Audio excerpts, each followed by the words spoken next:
In the previous episode, we tried to revisit William's complicated upbringing and the anarchy that marked his minority, his coming of age, represented, I would say, by the Battle of Valles Dunes, and generally speaking, the major events of William's rulership prior to 1066.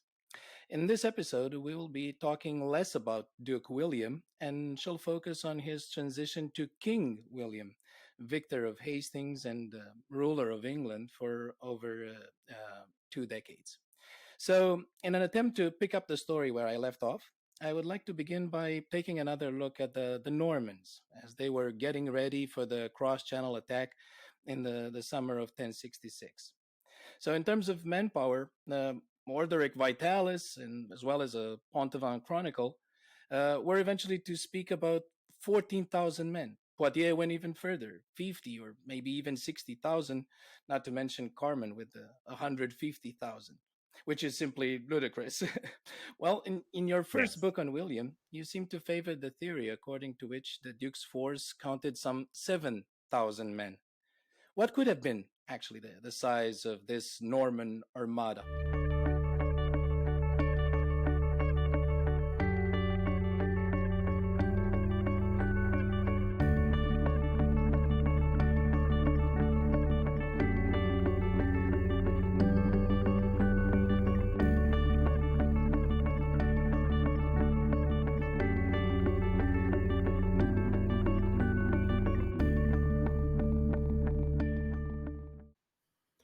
Well, this in the end, it is almost impossible to say, which of course is reflected in all of the wildly different statistics you've quoted.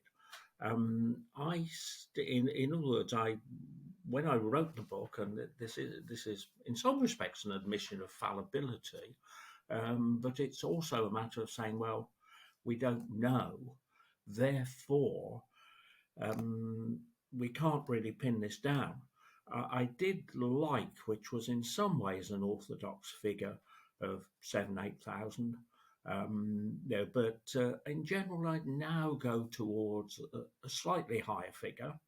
I've actually forgotten exactly what I decided in the book, but because to me, the crucial thing in all of this is that so many people were ready to join with William in which was a very risky enterprise.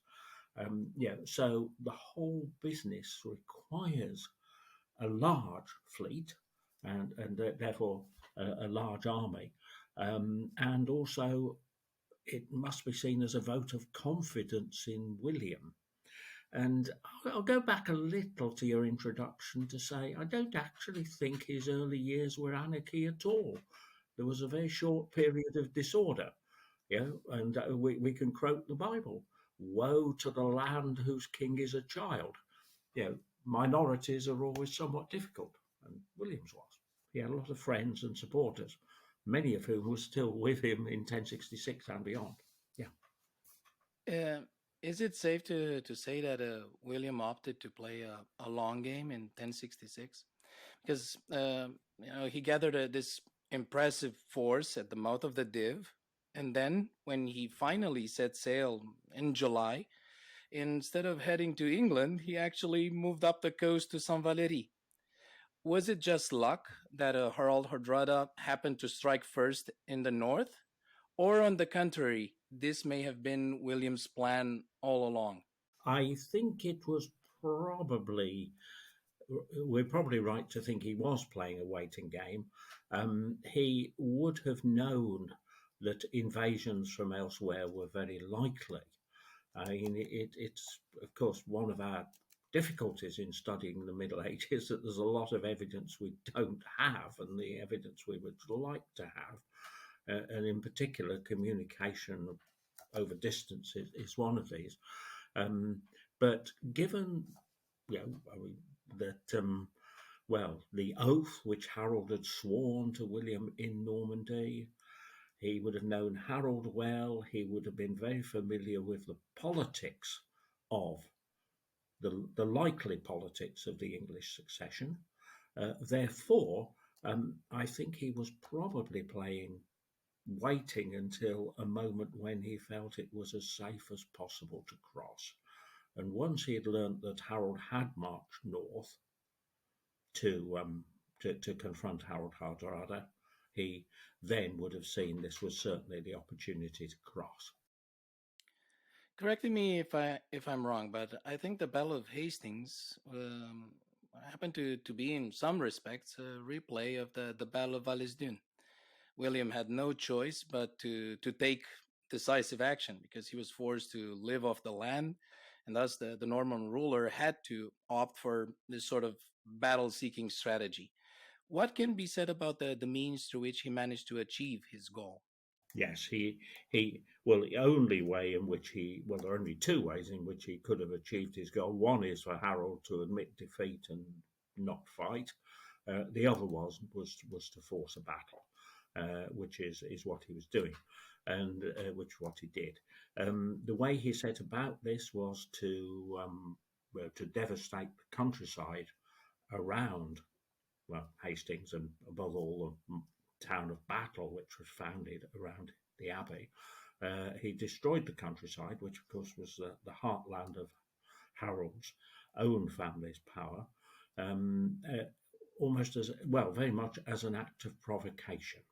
And we can see this in we can see this in the values of estates recorded in Domesday Book for that region are still far lower in many cases than they were before 1066, and also a reduction of population and animals. I mean, this, in other words, is something which is a universal feature of war, however we choose to, whatever we choose to think, and of course it's still very much with us uh, in the present day in the Ukraine. You know, civilians are and non-combatants are often the victims of what is judged by a military leader to be a military necessity. It was more like a foretaste of the harrying of the North of a few years later. Somewhat different in that the what it's somewhat different in that what happened before the battle was part of a military campaign. The harrying of the North followed most of the serious campaigning. One could say that in military terms it was intended to prevent further campaigns, and also it was a consequence of a cross-channel crisis. William had also lost control over Maine. I mean, we're leaping forward to 1069, but we can do so for a moment because what is always has to be in our minds when we think about 1066 to 1087 is that William was responsible for Normandy and England and Maine. And having lost control over Maine, having had these very serious invasions from Denmark and from the Kingdom of the Scots in 1069 and English rebellions, this probably was the great crisis of his life. On the other hand, having won the battle, having effectively defeated his opponents in the north in 1069 and early 1070, what he then did, of course, was controversial with contemporaries and indeed remains so.